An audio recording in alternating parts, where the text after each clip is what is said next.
स्वागत है एक बार फिर से आपके चैनल कॉम्पिटिटिव टारगेट क्लासेस पे। तो यहाँ पे तैयारी जीत की आपकी स्टार्ट करवा दी गई है। मतलब कि बिहार दरोगा की तैयारी में हर एक वो कसर नहीं छोड़ना है जो आपको आने वाले दिनों में पछतावा करना पड़े। मतलब मेरे कहने का मतलब ये है कि आप लोग को हर एक चीज़ अभी से क्लियर कर लेना है, चाहे वो जीके जीएस का क्लास हो, करेंट का क्लास हो, या फिर जो भी हो जो आने वाले एग्जाम में आपके लिए इम्पोर्टेंट होगा। तो हेलो दोस्तों, आप सभी का एक बार फिर से आपका स्वागत है हमारे चैनल कॉम्पिटिटिव टारगेट क्लासेस पे। तो यदि आप हमारे चैनल पे नए हो तो इस चैनल को ज़रूर सब्सक्राइब करना। इसके साथ साथ ही हमारा वीडियो अच्छा लगे तो इसे ज़रूर लाइक करना।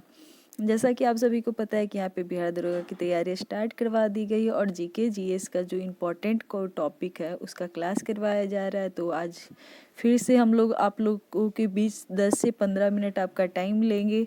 इसके अंदर में आपको जीके जीएस का कुछ ऐसा पॉइंट जानने को मिलेगा जो कि आपको एग्ज़ाम हॉल में बहुत काम आने वाला है। तो चलो हम अपने वीडियो की ओर चलते हैं।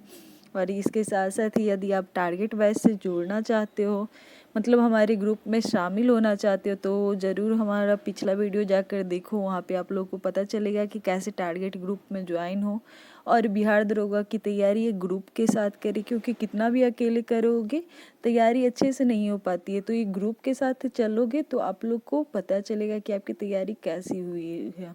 तो हम अपने वीडियो को लंबा करने से अच्छा चलो मेन क्वेश्चन पे आते हैं। टारगेट बैच में जुड़ने वाला जानकारी आपको दे रखा है, तो वहाँ पे आप जाकर देख सकते हो। तो अब चलो पढ़ाई की बात कर ले थोड़े। वैष्णव संतों द्वारा स्थापित मत यहाँ पे दिया हुआ है, वैष्णव संत द्वारा स्थापित मत। इसका कहने का मतलब है कि आप लोग को पता होगा कि यहाँ से कितने क्वेश्चन आपके आते हैं कि वैष्णव संतों द्वारा जो स्थापित मत है, मतलब कि श्री संप्रदाय। श्री संप्रदाय किन से जुड़ा हुआ है? रामानुचार्य। इसका क्वेश्चन कैसे आता है कि विशिष्ट द्वैतावाद के जनक कौन है? तो रामानुचार्य। और ऐसा पूछा गया द्वैतावाद के कौन है? तो माधवाचार्य। शुद्ध द्वैतावाद के कौन है? तो विष्णु स्वामी। द्वैतवाद के कौन है? तो निम्बकाचार्य। जिसमें आपको देखने को मिलेगा ऐसे ब्रह्म संप्रदाय, रुद्र संप्रदाय के थे और सनकादिक संप्रदाय के थे। ये कौन कौन से संप्रदाय के थे? श्री संप्रदाय, ब्रह्म संप्रदाय, रुद्र संप्रदाय। लेकिन आपको याद कैसे करना है वो मैं बताना चाहूँगी कि इधर से क्वेश्चन यहाँ उल्टा दिया हुआ। विशिष्ट द्वैतावाद के रामानुचार्य, द्वैतावाद के कौन है? माधवाचार्य, शुद्ध द्वैतावाद के विष्णु स्वामी और द्वैतवाद के निम्बकाचार्य। इसमें इम्पॉर्टेंट आपको ये दोनों और ये लास्ट वाला देख लेना। द्वैतवाद भी बहुत इम्पॉर्टेंट है, निम्बकाचार्य, लेकिन सबसे ज़्यादा विशिष्ट द्वैतावाद पूछा जाता है जिनके रामानुचार्य हैं। आगे की ओर चलोगे कि यहाँ पे पूछा जा रहा है प्राचीन मंदिर और उनके निर्माणकर्ता कौन है। तो यहाँ से आप लोग को बहुत सारे क्वेश्चन सेलेक्टेड मिलने को मिलेगा जो कि एग्ज़ाम हॉल में देख सकते हो। इन क्वेश्चनों से आपका सामना करने को मिलता है। तो आप यदि हमारे चैनल पे बने रहोगे तो ये सारे क्वेश्चन यहाँ पे आपको बताया जाएगा। यदि पूछा जाए कोणार्क का सूर्य मंदिर, कोणार्क का सूर्य मंदिर के निर्माणकर्ता कौन है? तो नरसिंह देव प्रथम, नरसिंह देव प्रथम। यदि कांची के कैलाश मंदिर का पूछा जाए, कांची के कैलाश मंदिर के निर्माणकर्ता कौन है? तो नरसिंह वर्मन द्वितीय। कौन है? नरसिंह वर्मन द्वितीय। मामल्लपुरम का तट मंदिर का कौन है? तो नरसिंह वर्मन द्वितीय। कौन है? नरसिंह वर्मन द्वितीय। तो यहाँ पे आप लोगों ने कोणार्क का सूर्य मंदिर देखा जो कि बहुत इंपॉर्टेंट है, तो नरसिंह देव प्रथम है। यहाँ पे सबका देखना कि कौन से द्वितीय है, प्रथम है। तो कोणार्क का सूर्य मंदिर नरसिंह देव प्रथम, कांची का नरसिंह वर्मन द्वितीय। तो ये दोनों ज़्यादातर पूछे जाते हैं। यदि आपसे पूछा जाएगा मामल्लपुरम के तट मंदिर तो नरसिंह वर्मन द्वितीय। एलोरा का कैलाश मंदिर कहाँ स्थित है? एलोरा के कैलाश मंदिर का निर्माणकर्ता कौन है? तो कृष्ण प्रथम। कौन है एलोरा के कैलाश मंदिर के निर्माणकर्ता? तो कृष्ण प्रथम। यदि पूछा जाए पुरी का जगन्नाथ मंदिर का कौन है? तो चोल शासक गंगदेव, चोल शासक गंगदेव। आगे की ओर चलोगे जो कि जानोगे उड़ीसा के लिंगराज मंदिर, उड़ीसा के लिंगराज मंदिर के कौन है? तो यायाति केशरी। कौन है? यायाति केशरी। तो यहाँ पे आपको सबसे ज़्यादा किस पे ध्यान देना जो आपको एग्जाम में देखने को मिलेगा। एक तो कोणार्क का सूर्य मंदिर नरसिंहदेव प्रथम, कांची का कैलाश मंदिर नरसिंह वर्मन द्वितीय, वहीं एलोरा का, क्योंकि सारे दोस्त एलोरा और कांची का कैलाश मंदिर में कंफ्यूज कर जाते हैं। तो एलोरा मतलब कृष्ण प्रथम, तो इसे एक याद कर लो। एक, इसको क्या याद करोगे? कार। कार मैंने क्यों बोला या कि कांची और नरसिंह वर्मन द्वितीय, कार द्वितीय। कितने कार है? तो 2 कार है। कार में के शीशा कैसा होता है? कांच का शीशा होता है। तो कार कांची का कैलाश मंदिर किसने? तो नरसिंह वर्मन द्वितीय। तो आगे की ओर चलते हैं, आगे की ओर चलते हैं। आगे की ओर है थोड़ा सा जो जहांगीर वाला बचा हुआ था, तो मैंने यहाँ पे ऐड कर दिया। जैसा कि पिछले वीडियो में आपको बताया था मैंने बादशाह के बारे। बादशाह कहने का मतलब है बाबर, हुमायूं, अकबर। तो यहाँ तक तो जिक्र कर दिया था मैंने। तो अब कौन सा बच गया? जहांगीर। बादशाह बोला था तो जहांगीर, शाहजहां और औरंगजेब।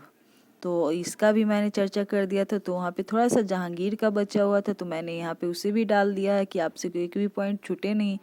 न्याय की जंजीर के रूप में किसे जाना जाता है? तो न्याय की जंजीर के रूप में जहांगीर को जाना जाता है। जहांगीर के बड़े पुत्र खुसरो ने गुरु अर्जुन देव की सहायता से जहांगीर के खिलाफ विद्रोह किया था।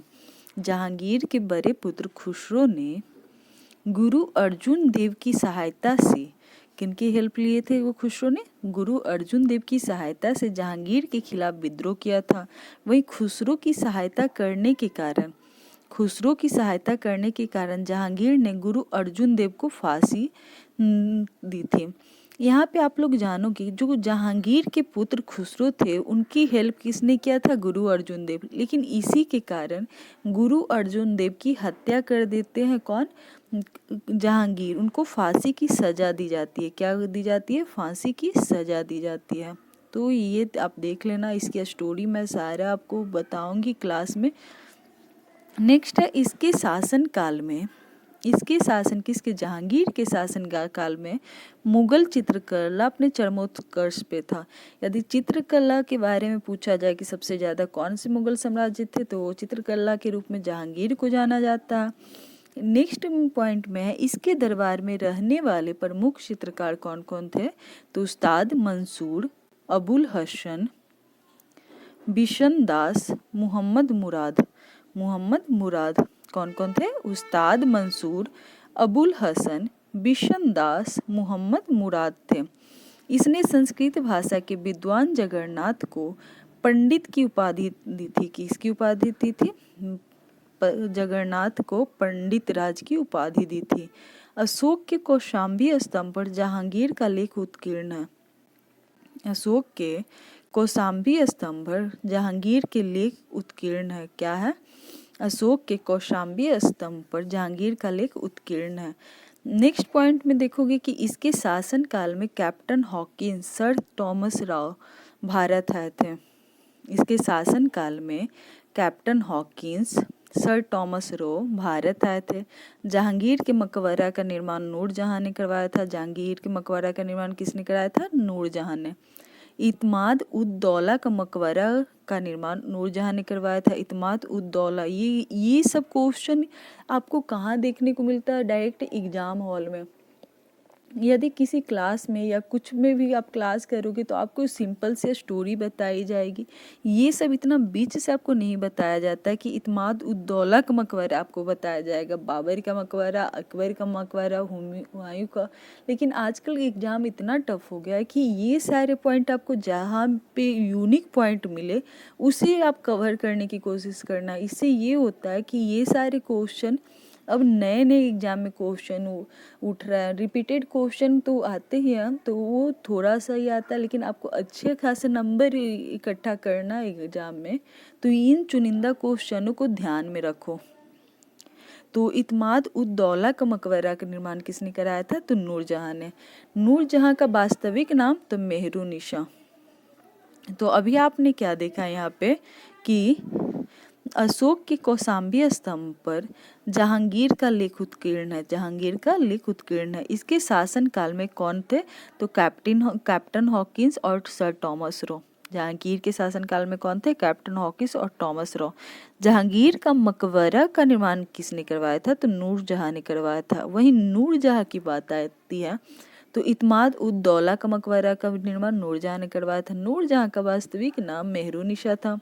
आगे की ओर आते हैं, जैसे कि बादशाह बताया है तो जहांगीर के बाद किसका शासनकाल आ जाएगा? तो ऑफकोर्स है कि शाहजहां का आएगा। तो शाहजहां के बारे में यहाँ जानते हैं।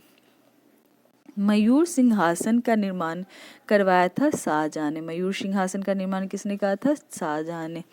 वहीं ताजमहल का निर्माण करने वाला मुख्य स्थापत्य कलाकार उस्ताद अहमद लाहौरी था। कौन था? उस्ताद अहमद लाहौरी था। ताजमहल का निर्माण करने वाला मुख्य स्थापत्य कलाकार उस्ताद अहमद लाहौरी था। शाहजहां के शासनकाल को स्थापत्य काल का स्वर्ण युग कहा जाता है। शाहजहां के शासनकाल को स्थापत्य काल का स्वर्ण युग कहा जाता है। और जहांगीर को किस चीज का कहा जाता है स्वर्ण युग? तो चित्रकला का। और नेक्स्ट पॉइंट में है दारा शिकोह शाहजहां के पुत्र थे। दारा शिकोह शाहजहां के पुत्र थे। तो अभी मैंने क्या बताया था? जहांगीर के पुत्र कौन थे? तो खुसरो थे। और खुसरो की हेल्प किसने की थी? तो औरंगजेब ने।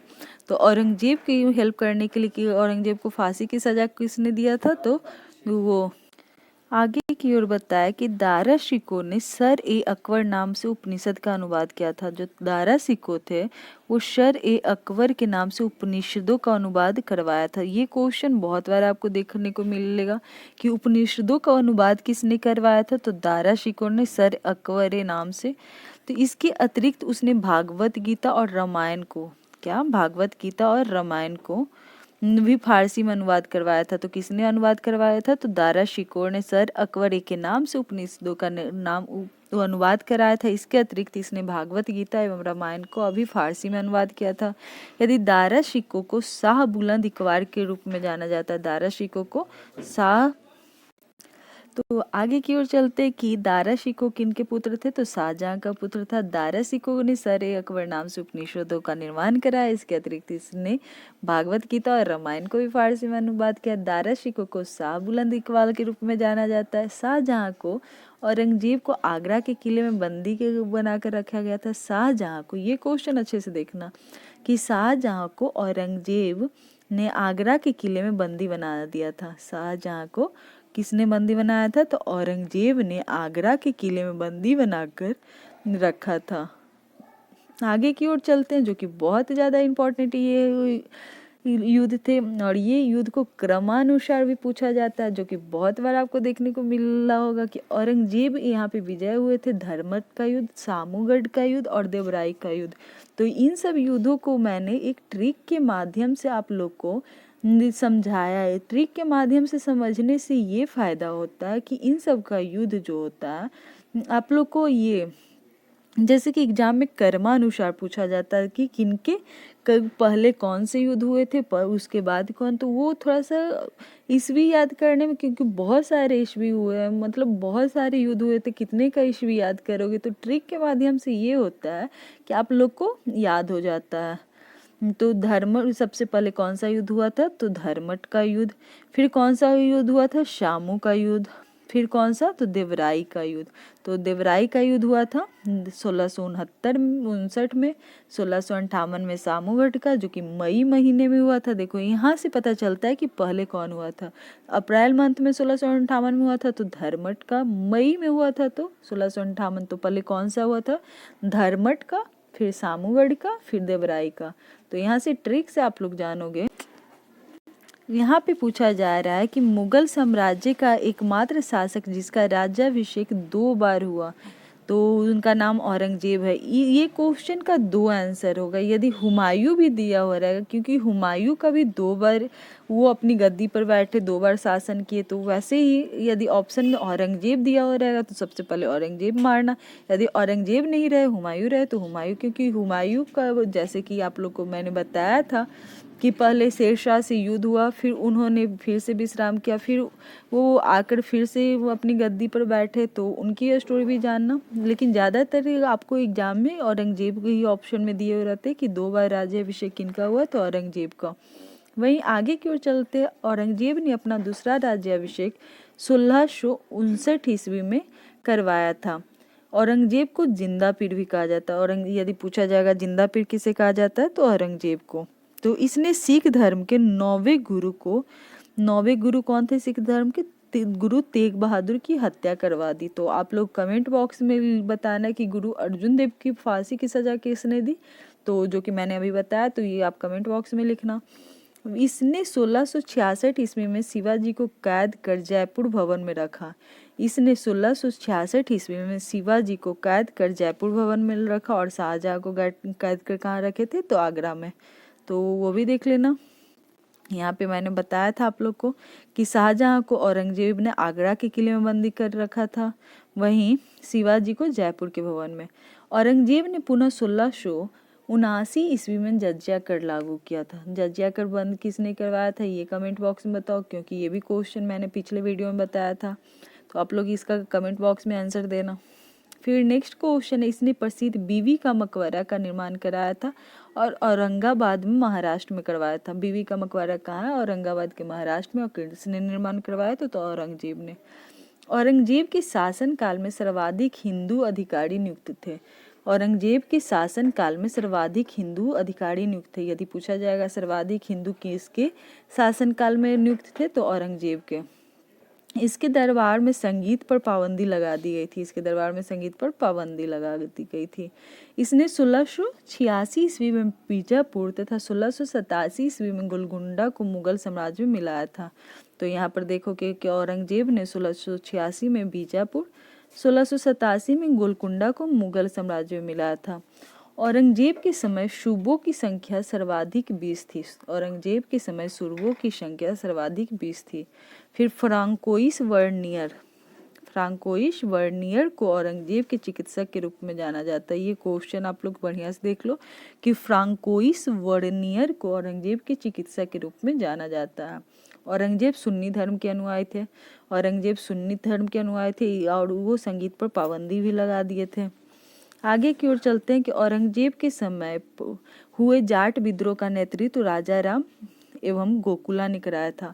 औरंगजेब के समय हुए जाट विद्रोह का नेतृत्व राजा राम एवं गोकुला ने किया था। औरंगजेब बीना बजाने में दक्ष थे। औरंगजेब बीना बजाने में दक्ष थे।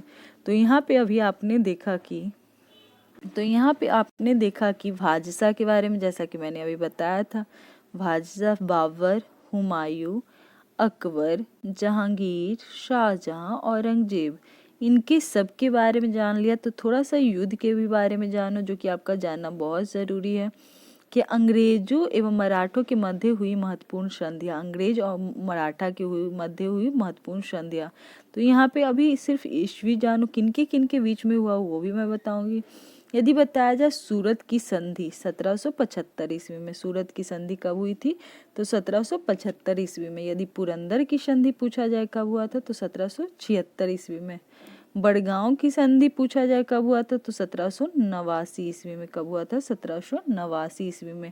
सालवाई की संधि 1782। और ये क्वेश्चन आपको बहुत बार देखने को मिलेगा कि ये क्वेश्चन कैसे आते, तो ये कर्मानुसार आता है। पूछा जाता है पहले सूरत की संधि हुई थी या सलवाई की संधि। तो और हाँ, सालवाई की संधि आपको बिहार एसएससी में आया था इसका ईस्वी लिखने को, तो आप लोग वहाँ पे देख सकते हो कि 1782 ईस्वी में सलवाई की संधि। बेसिन की संधि 1802 ईस्वी में। देवगांव की संधि 1803 में। और राजपुर की घाट की संधि 1804 में। तो पहले सूरत आया जो कि 1775, पुरंदर 1776, बड़गांव 1789। इतना याद करो, 75, 76, 89। सूरत, पुरंदर, बड़गांव, असाला भाई, तो साला भाई 1782, बेसिन 1802, देवगांव 1803 और राजपुर घाट की संधि 1804। तो यहाँ पे देख सकते हो कि सारी संधियाँ जो कि बहुत इंपॉर्टेंट है।